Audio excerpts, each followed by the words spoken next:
Midtown studios of Bloomberg Television in New York City, this is Charlie Rose.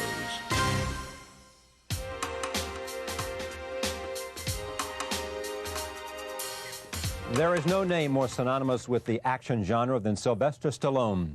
20 years ago, he burst on the American movie scene with his Cinderella saga, Rocky. What follows reads like a fairy tale. Rocky was nominated for 3 Academy Awards, including Best Screenplay and Best Actor, and took home the award for Best Picture. He solidified his A-list status with the success of the Rocky sequels and the Rambo series. This year, 20 years to the day that Rocky opened in theaters on December 6th, Sylvester Stallone stars in his 31st film. It is called Daylight, and here's a trailer from that film.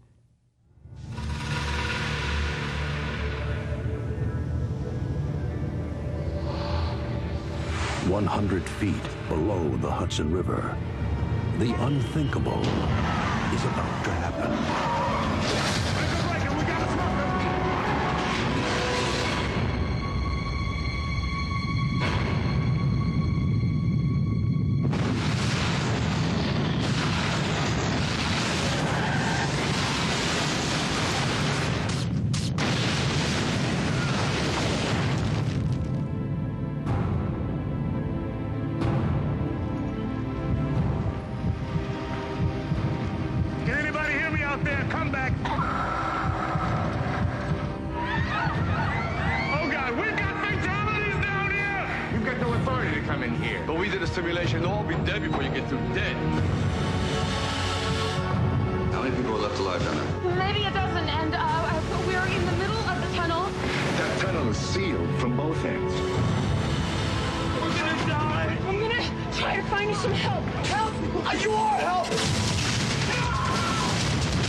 12 hours minimum.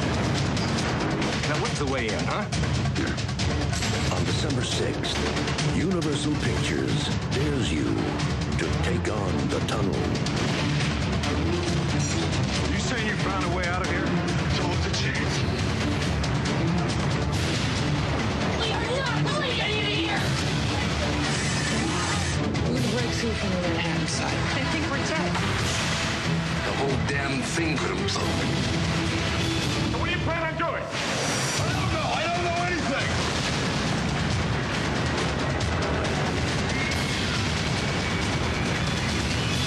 Calvin Klein. I was doing a jokey thing. Would you believe it? That was from Daylight. 100 and how many days? 105. Shooting in a tunnel. Mm-hmm. And having done this film, Mr. Stallone would rather take the bridge. You better believe it.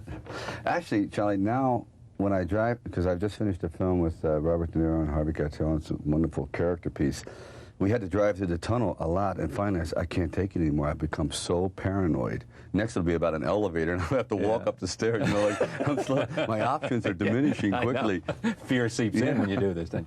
Let me talk about that other film for a second, because you mentioned it, and it is a small character film. Mm-hmm. Much talk about that. Why did you decide to do that and make the deal you did with Miramax? Well, it's ironic that it was like the 20th anniversary of Rocky, and Rocky basically it wasn't really a one-man show. Even though it was called Rocky, it was totally dependent upon the support of all the other characters. And after doing, I don't know, around the mid-'80s, I started doing Rambo and First Blood, and this character kind of started something, the one-man band, the one-man army.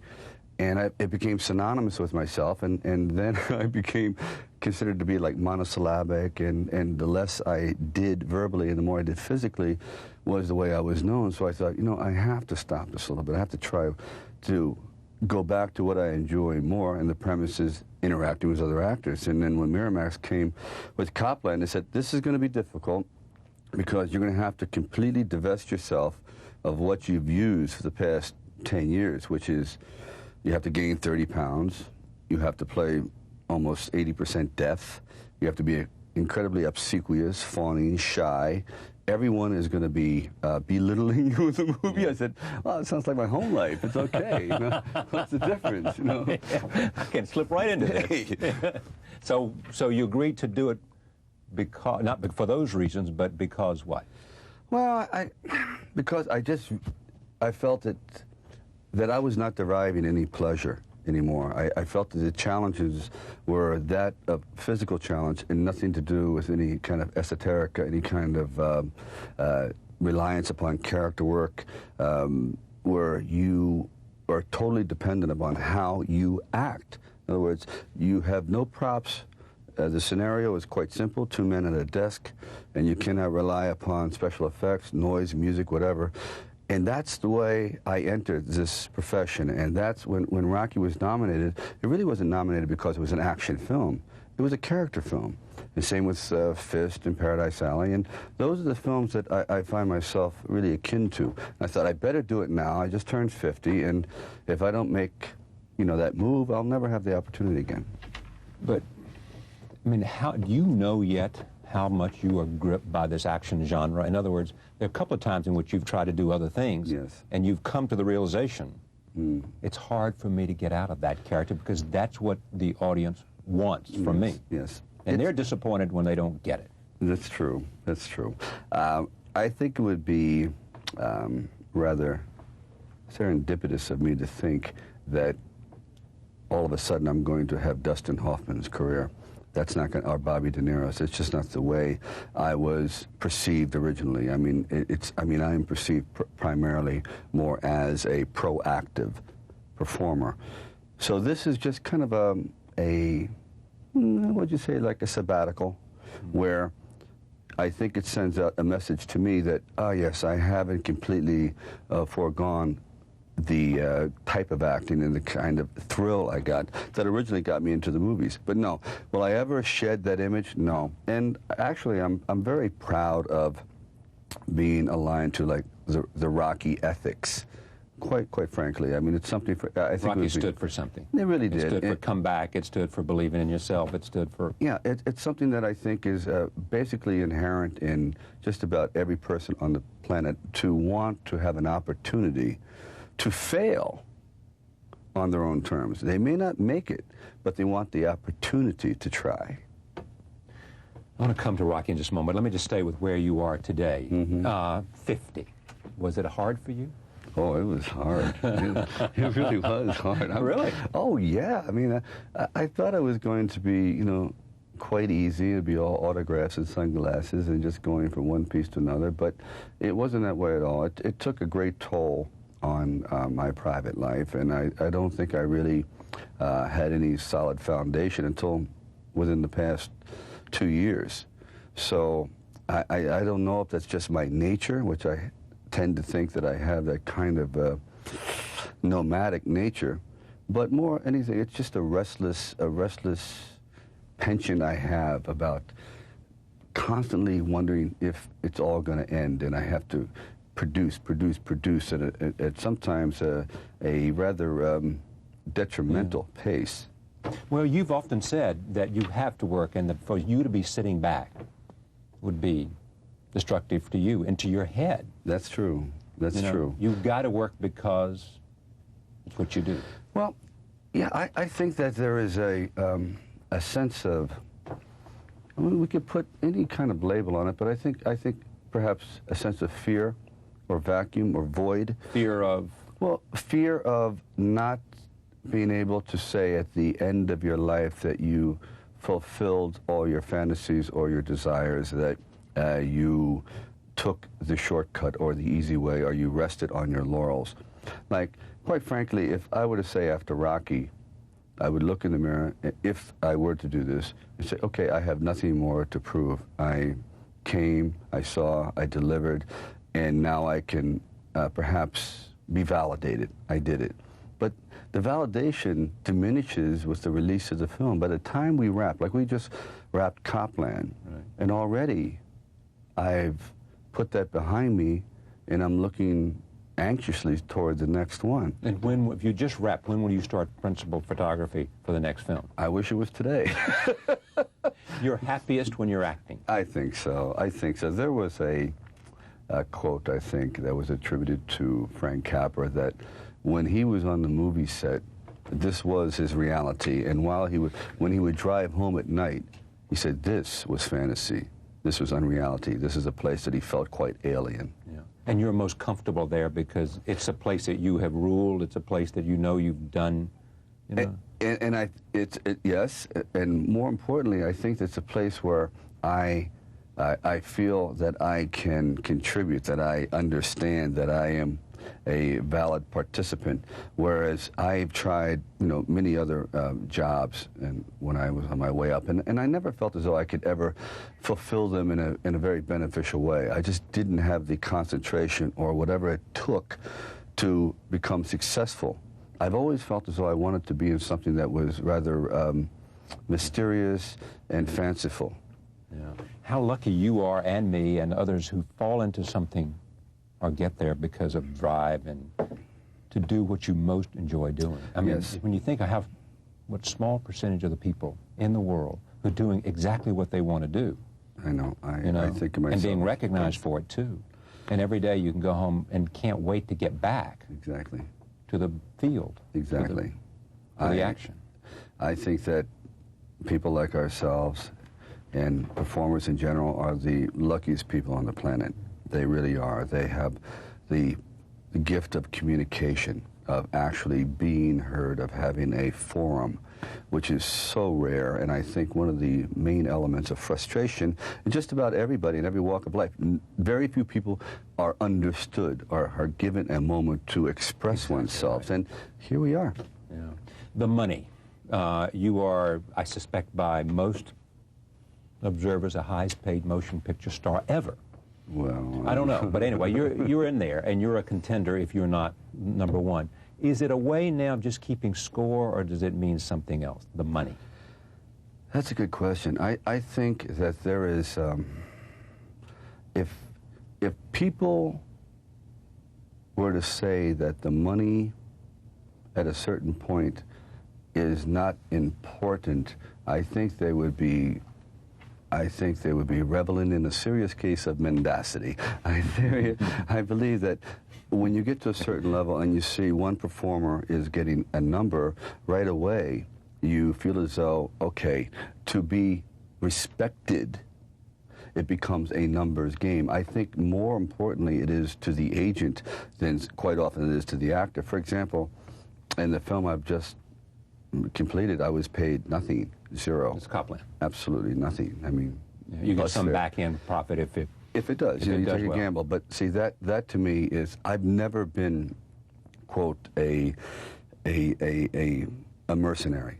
At one time I thought I was, but it's not about money. Otherwise I wouldn't waive this and I would take the safe route. I feel. And it's not about buying more art or buying more cars or buying more homes or any of that stuff.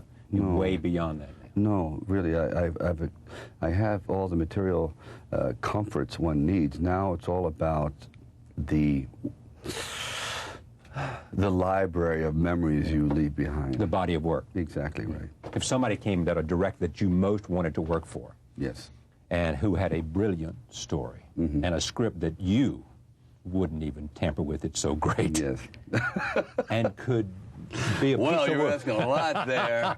I mean, I've heard stories. Yeah, I haven't been tampering for a while. If you give a script to Stallone, he's going to change it. Well, because it goes back to when he wrote his own, and he doesn't think that there's a script alive that he can't make better.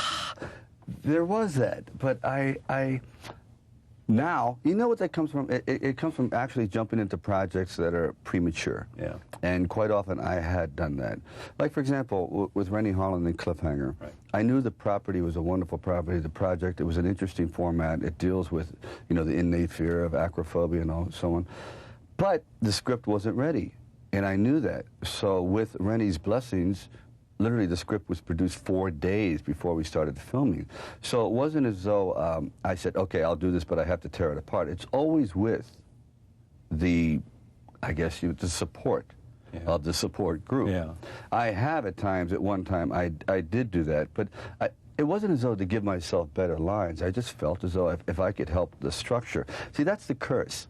That also is a curse. I wish, and I do so now, but you could just show up, do your job, keep your lip zipped, and go home. And it's a very, very nice But well, I know. I know exactly what you mean. You'd like just to be able to come and act and everything else, to everybody to have done it in a way that it couldn't be better, because your life is much easier. Exactly. You come do the thing and you just concentrate on the acting. You also have this reputation. You know exactly how you look. You understand how you photograph well. You understand the mechanics of what Sylvester Stallone is about. Exactly. Where'd you get that? Well, that comes from directing, and I really learned a great deal about it when I was working with John Travolta in Staying Alive. I learned the power of the camera and how certain angles could enhance one, because John in that film, visually looked magnificent, and so I got to study him. It was interesting, and so when I did my next film, it became a necessity to look one's best. And then again, but afterwards, most recently, I found I became dependent upon, okay, I could not feel comfortable enough the camera was in this position and that position. So when I did this film with James Mangold and with Bobby and Harvey Keitel, whatever, they did whatever they wanted. Here, there, whatever. And you know what? So you let the cinematographer go wherever he or she wanted to go. And the irony is, they look better than the other way. So you've been wrong all along. I blew it for 10 years. So now I'm never going to open my mouth again about that.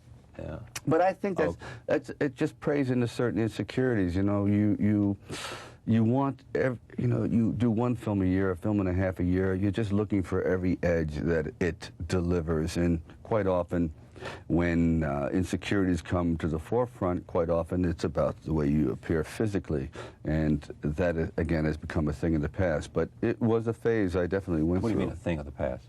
Well, now, like after having just completed Copland and having looked at the dailies, I realized that you cannot be spontaneous, free, if you're constantly playing to a fractionated camera, that if you digress this much from the optimum level, you're going to be, quote, in a bad light. I didn't care anymore. Yeah. So if you're not worried about where you sit, then you can concentrate on what's coming out of your head about this character. Exactly. Or your soul, or where it comes from. Like, for example, the only people that look good from a low-angle shot right here is usually when you're about 11 months old. You get away with it. After that, you have some serious shadows, okay? You go from 11 months, and then you become, at 1 year old, you become like baby Frankenstein, and it gets progressively worse. As you get older, I didn't care anymore. I didn't care, and I think that was kind of a liberating feeling. What actors had the most influence on you? I think Peter O'Toole was an extraordinary influence. Not that I could ever come close to his talent, but I just was in awe of the magnitude of his range of emotions and the way he'd get there. And I know that a lot of it he was dealing with a technical premise, because I know I had read a great deal about him. He would have some days he would not be on his game, but he delivered beautifully. As a young man, it was undoubtedly Kirk Douglas. Very much so. Wouldn't you love to have the longevity of his career? Oh, please. Man, I mean... and you know what's interesting is because he came from an area, the actors about 40 years ago, not all of them started out to be actors. Some of them were soldiers of fortune, the Errol Flynns, whatever. And they brought something different. They brought a very unmannered, that was them. Yeah. And I thought it was interesting. People like Spencer Tracy. That was it. I mean, did Spencer Tracy ever go to acting school? I mean, did he? I don't know. I don't think so. I don't think so. And people like Brando, that was Brando. It was, I don't care if he went to actor studio, they didn't really mold him. That's his engine. That's his modus operandi. What is this hold that Brando has on so many actors? Well, I mean, people look at him and say... Well, he was the first ultra-cool actor. I guess it was a hipness that this country had been kind of like very formulated and I think regimented, and the actors were alpha actors, rightful. He had a John Waynes of the world. Very much so. And then he comes along in the 50s. With a very strong feminine side. Yeah. Okay? And in other words, he was willing to open up. He was willing to drop his voice down and do mannerisms that other actors, right there with the chin. He was like, he would try to almost avoid the camera in a shy way at times, yet still you knew that underneath that was a very powerful personage and persona. So I think that since he's the only one that is still alive, Yeah. that he has been held in reverence. James Dean just worshipped him. Oh. You know, the one-person Dean, and copied him. Mm-hmm. Well, you know, it's kind of like golfers. You know, you find a swing, and you say, oh, I may not be as good, Yes. but I try to copy Yeah. that move a little bit. You also have a reputation for knowing you got to take care of this that served you so well. I mean, you take care of yourself in terms of diet, in terms of exercise, in terms of all that stuff. And then you take this role in Copland.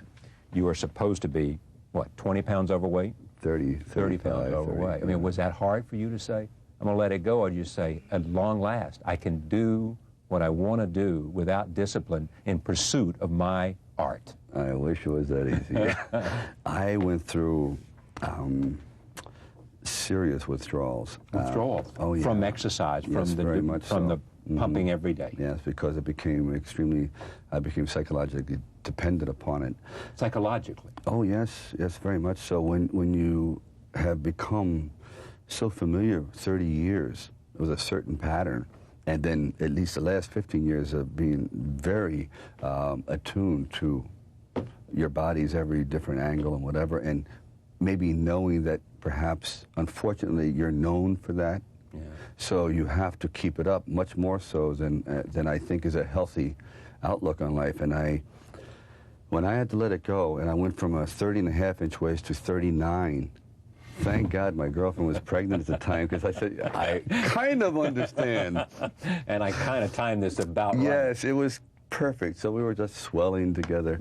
But it did take a toll in the beginning. I just wouldn't let it go, and I wouldn't let it go. Then finally, with the support of the director and the producer, Harvey Weinstein, I just went, okay, bring on that cheesecake, you know, French toast for everybody, let's go. And it became an eating marathon. You know? The sauces are okay now. It was full on. How do you feel about being a new father?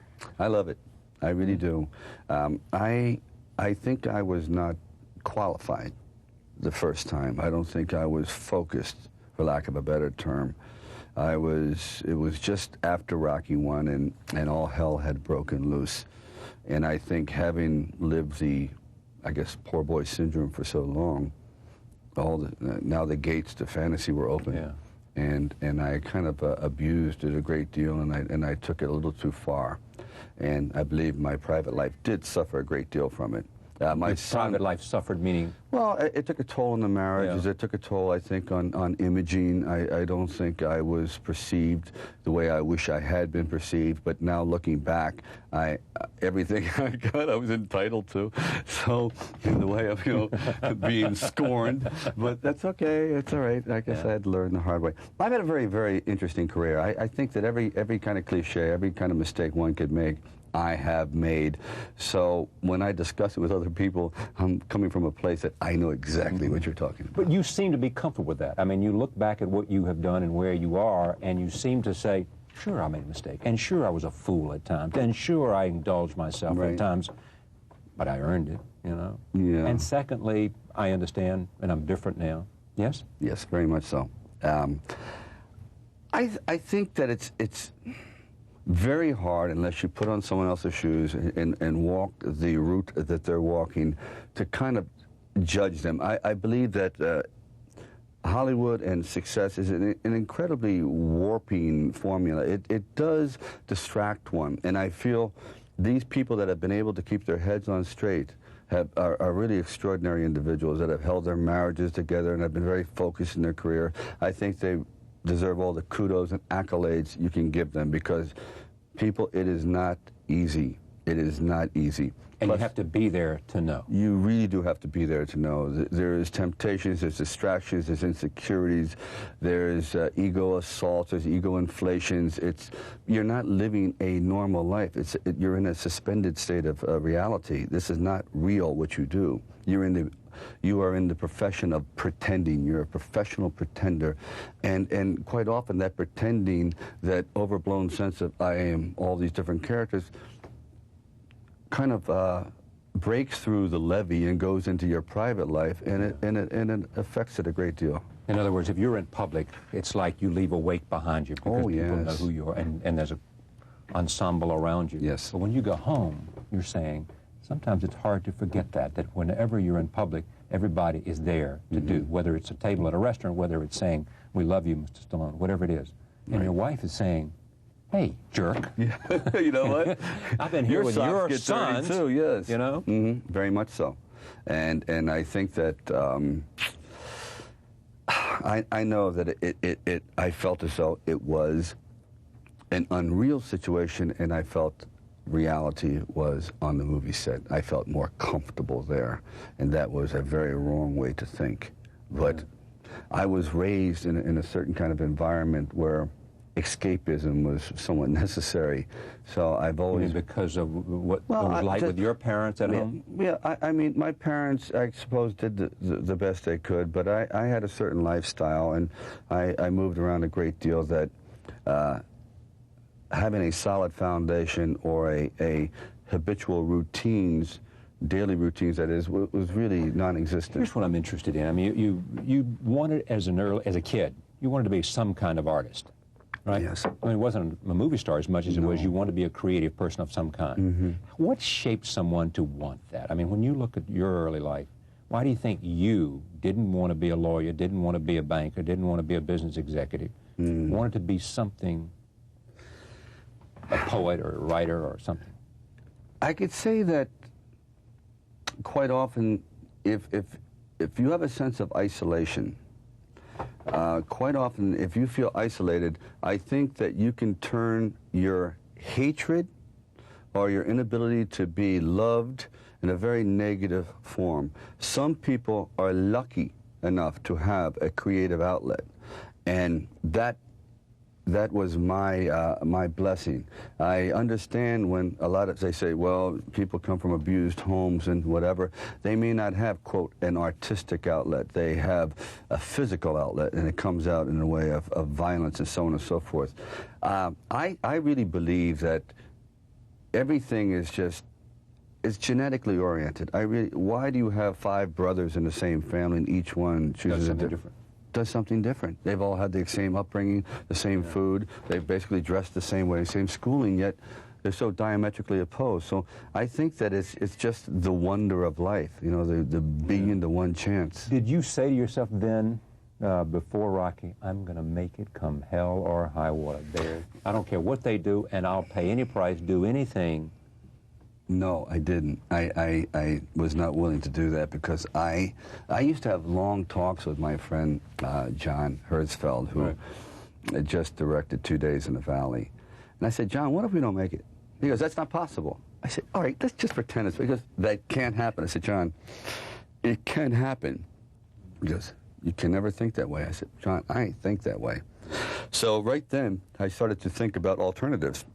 And that's when I turned to writing and took to painting more seriously. I thought that, if I didn't make it in acting, which I didn't really fully expect, I thought I would be the perennial heavy who gets beaten up by Woody Allen or Jack Lemmon, and I was always a fellow who was like, you know, having, all right, get out of here, you mug, you know, that kind of a thing. I thought that this is the way I was perceived, that I would go into writing. Because contrary to what I may look like, I tend to be somewhat withdrawn, and I do enjoy introspection. I do enjoy writing. I do enjoy poetry and reading, you know, the classics. And I know that people say, oh, yeah, sure, because he's on television. But I do. I mean, I've started all the way back with, you know, Puritan literature up to present day, and I derive a great deal from it. I feel as though I'm filling up some sort of reservoir. Then I thought, okay, if I didn't make it as an actor, writer, painter, but I would have gone into something in the physical vein, something where I would like to have been a coach of some sorts, because I enjoy motivating a great deal. I really do. I like to motivate. Everybody around you? Yes, I do. Do you want to direct more?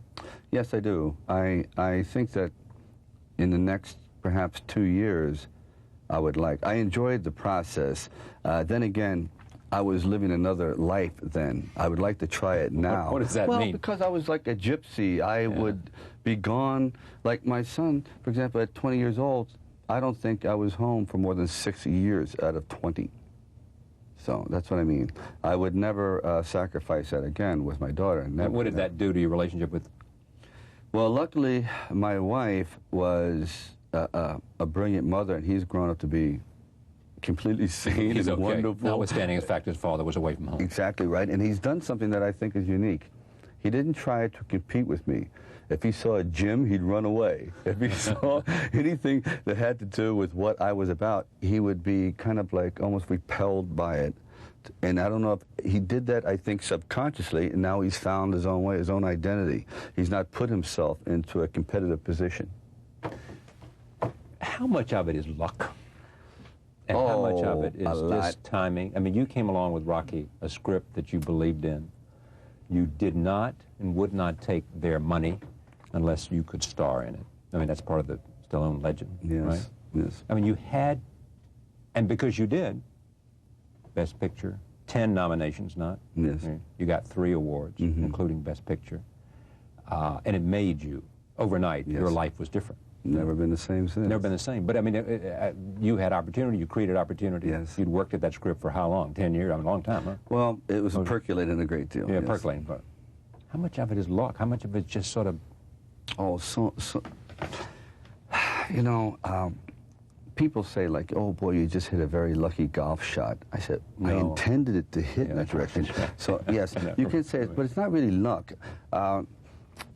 Here's where the luck factor is being able to somehow come across some people that are receptive, are sensitive enough to see what you have as a viable product. It's not luck that you have it. No. It's luck that somebody... It's luck that they were there. Yeah. It's a little bit like, we were talking about this the other night, Medal of Honor. There are a lot of men that have done things much braver than those who win the Medal of Honor. The difference is that for those who win, somebody saw them do it. Exactly. You know, they had, you know, Bob Carey, who won a Medal of Honor, told me the story.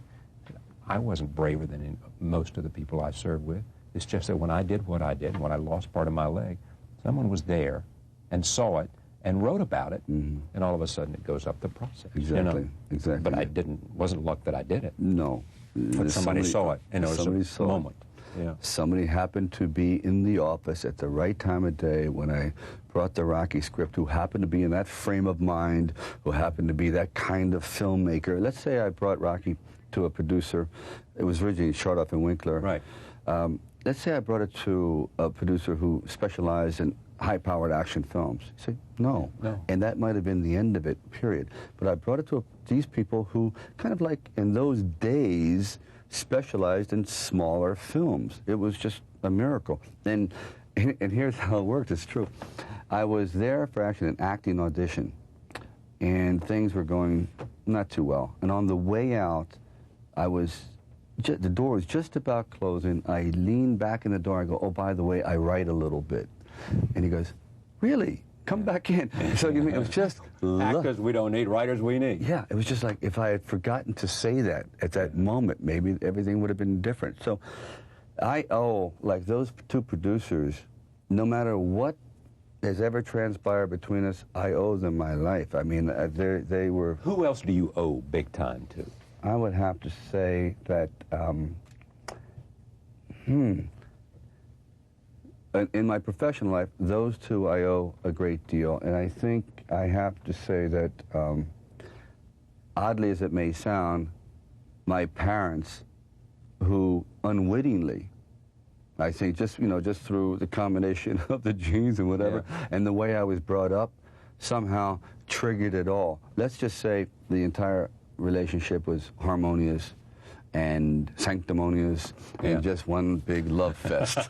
I may have said, I'm going to stay here on the farm forever. But sir, see, we had, the other day, we had a discussion about birth order. It was a big story about birth order. It's a new book a guy worked on for 25 years. Yes. And here is what comes out of that. One, that if you are first born, you have certain kinds of, and he has proven this over 25 years of study, you have certain kinds of characteristics. If you are later born, you have other kinds of characteristics. If there was great conflict in your family, all bets are off, which is where you are. You bet.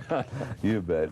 So I had my mother, who was, very outspoken, kind of an eccentric and theatrical personage. My father, who was, a real physical individual who also had aspirations of having a theatrical life.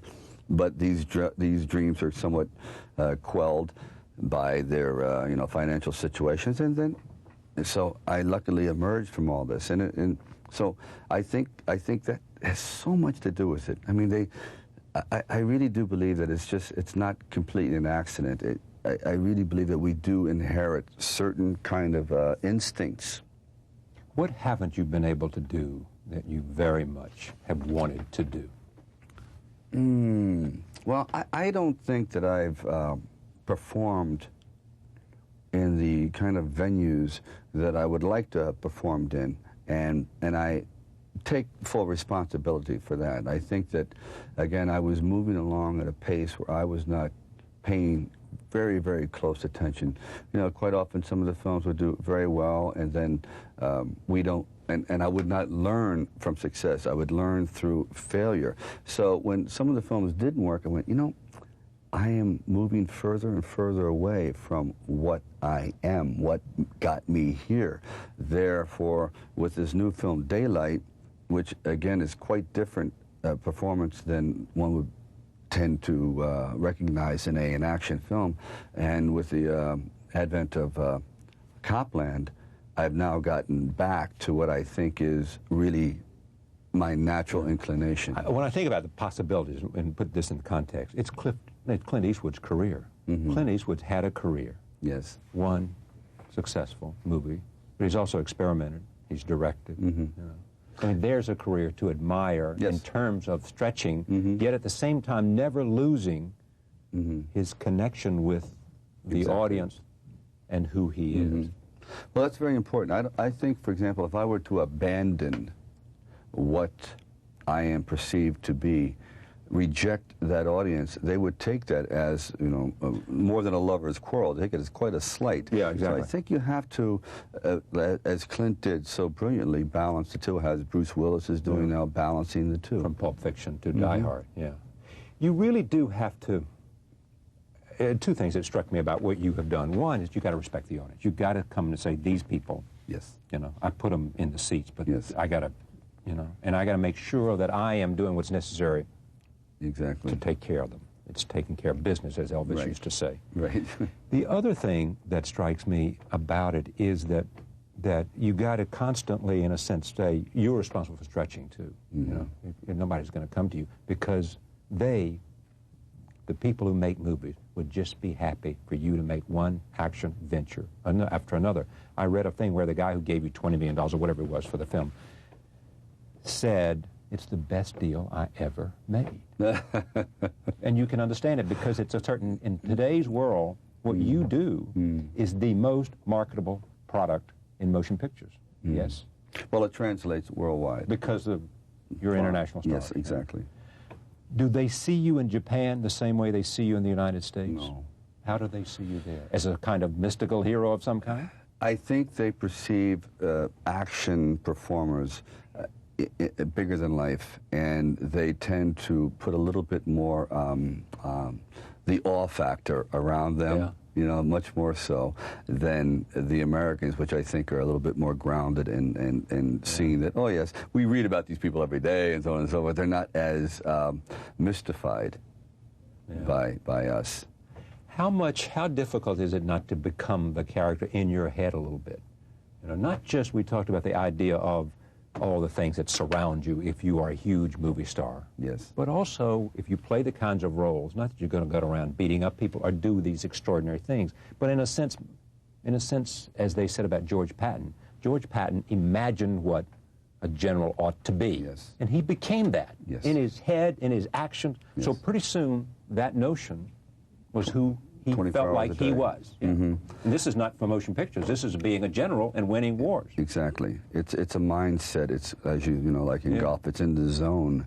Yeah. And when I don't know how the public perceives Rambo, but Rambo is a person that borders on, you know, in that netherworld of extraordinary rejection and an incredibly skilled individual who is positioned to take other lives in the name of this country. And then he's brought back and basically said, we don't need you anymore. And it's like turning loose a Doberman pincer, saying, okay, go in the street and have a good time. And we taught you to kill, but we don't need you anymore. We don't need you anymore. So that character, since he wasn't verbal, I would go very, very deep and try to find, you know, be knocking on my brainstem in there, say, let's get as primitive and as physically motivated as one can be. So it began to change the way I would walk, the way I would look, the way one would move. It became almost animalistic. It wouldn't be like, oh, you look at the corner like that. If I would turn it, you'd be home. You'd be ready for anything at any time. And though I hate to admit it, it was a 24-hour-a-day occurrence, and I was not the most pleasant person to be around. It's like, we'll have dinner with tonight. Rambo, thanks, I'll pass. Okay? Let me know when Rocky shows up, all right? Because like, I like Rocky a little bit. Yeah, oh, yeah. And as Rocky, I would just hang around with these street kind of characters until that became a certain kind of lilt in the way one would walk. And you'd hang with them? Very much so. And Rocky would never take anything. He was very self-effacing. It was okay, and people could say anything that they want to me. All right, you know, sorry, we're foreclosing on your house. No problem. You know. No problem. Judge yourself as an actor. How do you? I think that I think of myself as being I respond very much to the theme of redemption. I think I'm a very emotional person, and when I can sink my teeth into something, I'm an emotional actor. The physical aspect of it was really a secondary accoutrement, you might say. I didn't start out to be that way. So I would say as an actor, I would be perceived more in the dramatic vein, but you know, like heavy. You know what I mean? More lugubrious, more ponderous. But my real nature is not that at all. I mean, you know, I tend to try to look at life for all its follies and enjoyment, and I'm always looking for, you know, the mirth. Yeah. The joy, the fun, the laughter. But why is it the perception, just the character you inhabited? That's just it. You know, again, I don't want to sound like I'm complaining, but a very odd occurrence happened to me, and that is many actors, many performers are very fortunate that they can play close to themselves. Yeah. So what you see there and what you see there, they're able to translate that without having to go through a great deal of characterization, but they're very good at what they do. Because of Rambo. Is Redford that? Yeah, I think so. Oh, I mean, he seems to be on interviews very much the way he is there, and that's great. Right. I mean, he's lucky. Somehow things get dyslexic, whereas I am perceived as, oh God, don't say anything loud around him. He's very moody. He's not articulate. He's monosyllabic. He's the master of the malapropism. Forget it. He doesn't know what he's doing. He's uneducated. Be careful. Walk on eggshells. When in reality, that's the performance. In the way I am with you right now is the way I am. But people will look at this and say, that's the performance. The way he is on screen is the reality. It's all backwards. It's very fun. Who was I reading about that today? That Anthony Hopkins, for example. Not to align myself to Anthony, but there's a profile of him in Vanity Fair, is probably where it was. Yeah, he's very upbeat. Yeah. He's a very, very outgoing, funny, you know, he loves to banter, but he plays these very quiet, withdrawn, stilted people. And he says it's like driving with his brakes on. It's like, you know, there's this thing that wants to come out, but that's the way he's perceived. Would you trust on the screen letting the thing come out that is really, that's you? I have to try it. I have to try it. But have you tried it yet? And have you let it go? Close. With? I came close with Paradise Alley, and actually I came close with Oscar. And I believe that was a move in the right direction. The film didn't work for various reasons, but the character was out there. And I believe that if you can really portray honestly what your essence is, I think it will work.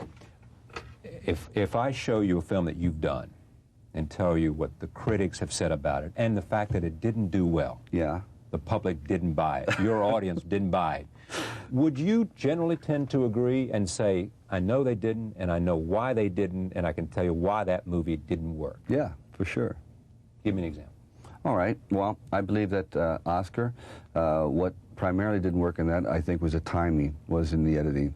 There were gaps in there, for example, that were automatically assumed that there were going to be preordained laughs. Yeah. So instead of it didn't have a natural rhythm. No, it didn't. It had a very mechanical one to set up, and I thought that was wrong. I think, for example, in Assassins, what didn't work is it should have been harder, nastier, more dirty. We are assassins. We're not Quakers. Yeah. You know, that I felt, and I'm not putting the blame on anyone. I'm just saying what it should have been. I think it should have been now, in retrospect. And it's my fault too. Should have been darker. The Specialist. What happened there was, I believe that the director of that particular film was not given enough time, because it was done very quickly, to delve into the dark side, the people that live in the shadows. I wanted that to be extremely erotic and dark and mysterious and again, like shadow people. But that takes a great deal of time and experimentation and intricate camera movement. So things like that. And he was a competent fellow. It was just a matter of the mechanics didn't work out. Did you know that before the film hit the theaters? I know, yes. Yeah, I've been there. I said, like, you know, 1 week in the Rhinestone, I went, okay, now I kind of feel like what William Tell's son felt like, you know, don't hit me in the forehead with the arrow, Dad, you know. You kind of know when things aren't, especially when the crew is throwing eggs at you. Yeah, that tells you, doesn't it? You know? But you can feel it when a film is working. You can tell before you see a rush, or whatever they call them. Yeah, before you see the dailies. You know, there's kind of a the best things that have ever happened for me. There was almost an effortlessness. It was going along smoothly. All the pieces fit, Charlie. You know, the puzzle was working. Yeah. It's like an interview has a groove, and when you're in the groove, you know it's going to go. Exactly it's gonna right. Play. Well, like when I was working on Judge Dredd, I knew halfway into it, I said, there's no humor in this. This is based on a cartoon, and it's not funny. Yeah. So, okay. So every day to put on those leotards, you know, that uniform was like, oh, God, here I go. You know what I mean? It's like, when I just I felt like kind of like a you know, a prison guard. Oh, here I go in the cell block 9. I hope I come back alive. You know? If you had to take one of them with you and say, this is for me. This, of all the films I made, is one I want to take with me. Would it be Rocky, one? Or would it be?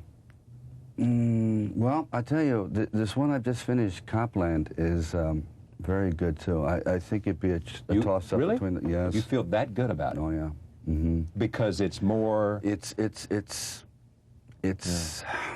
very important, very deep, very humanistic, and extremely relatable, and I think it has the essence of what Rocky had, very much so, with the bonus of being surrounded by, you know, some of the most brilliant actors in America today. De Niro, Keitel, Ray Liotta. You have Michael Rappaport, Annabelle Sciarra, and so you Janine Garofalo. You come out of that experience saying, Harvey, I want to do this again? Yes, very much you so. Did? Oh, yeah. Oh, yes, absolutely. Can you balance it, too? I mean, so you can do... I think that, yes, I was thinking about that this morning, that the ideal life for me would be to do the audience-pleasing film and the one that I hopefully would enjoy myself, and then to do the acting piece where we throw caution to the wind, where that is the one where you do your Leaving Las Vegas or you do your Last Tango in Paris, and you don't know where it's going to go. Yeah. But you're just throwing your viscera on the table and say, here I am. Yeah. And then go back. Kind of, to an extent, what Clint did. Yeah. And that would be the most Nick perfect. Cage, Leaving Las Vegas, at the same time did The Rock. The Rock, yeah. And said at the same time, I did one for commerce and I did the other for art. That's what it was about. And I think your audience appreciates that. Yeah. I really do. I think that's when they understand there's a lot more to the character. Yeah. What's interesting in talking to you, it clearly is not formula. even the action, as much as it is you doing certain kinds of things. Because if it was formula, every one of them would be a home run. Yes. But they're not. No. No. I mean, it says something about, yeah, you get Stallone and you can have him do a lot of things and you can have all the pyrotechnics you want, but not necessarily a home run. No. You're absolutely right. I think that is dependent upon the persona of the actor. For example, Arnold is a different kind of, quote, action fellow than myself. How is that? Well, he does a certain kind of action film that relies upon some comedic overtones, right, and sometimes bigger than life moments, and he pulls them off with, you know, a great deal of flair. Whereas Bruce Willis, his kind of action is, you know, at times sardonic, a little sarcastic, in your face, I'm going to do it, you know, a great deal of bravado. And he's, you know, a take charge kind of fella.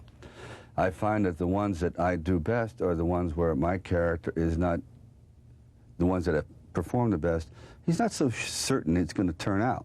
Yeah. he's like, he's dealing with great insecurities and flaws, and he's trying to overcome it. It's like in the most important scene in Rocky I, for example, is when he comes home and realizes he can't win, and he knows he's going to be beaten without mercy, but that's okay, as long as he gets a chance to stand up at the end. And I think that that kind of perception of me, where when I walk in chest first, like, follow me, that doesn't work for me. It may work for them, but that doesn't work for me. So I think when I become Teflon or impervious, or you know that nothing can happen to this character, you could send on the entire Russian army, earthquakes, locusts, it's not going to work for me. But it may work for him. Yeah.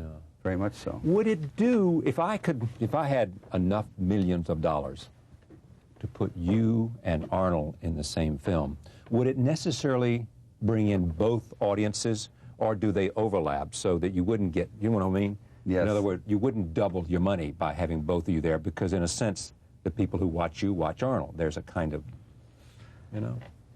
Are you saying would it work? Yeah, well, of course it would work, I think. It would work, I assume, if there was a story and a, you know. Yeah, I think it would have to be, we'd have to, it'd be interesting because we'd have to meet each other in the middle, whereas perhaps the humor may have to be toned down a touch, and the pathos perhaps, or the let's say the grand suffering that the hero usually has to go through, at least in my films, would have to be added, you know, that kind of thing. Would either of you be willing not to be the hero? Oh yeah, I think Wouldn't so. you? No, I prefer to play the villain. You do? Yeah, oh, yeah. They get to wear the mustaches and the black hats. You bet. One last question, of which I didn't mean in this order. Women for you. Just... Say what? The women. I've heard them. Yeah. That rings a bell. Women for me? Yeah. Wonderful, wonderful. I have always been very reliant upon the input from the female point of view. I think that they're vastly underrated, especially when it comes to art and the perception of what sells. For example, I think that no audience, no star, if you were to use that term, can be reliant upon a male audience. The women govern the success of any, quote, superstar. Because absolutely, you have to have that audience, that belief, that kind of embracing from them, that support. Every rock, if you go to a rock concert and eliminate the women, you're going to be playing the crickets. You know what I mean? They are there. And I don't think they're given enough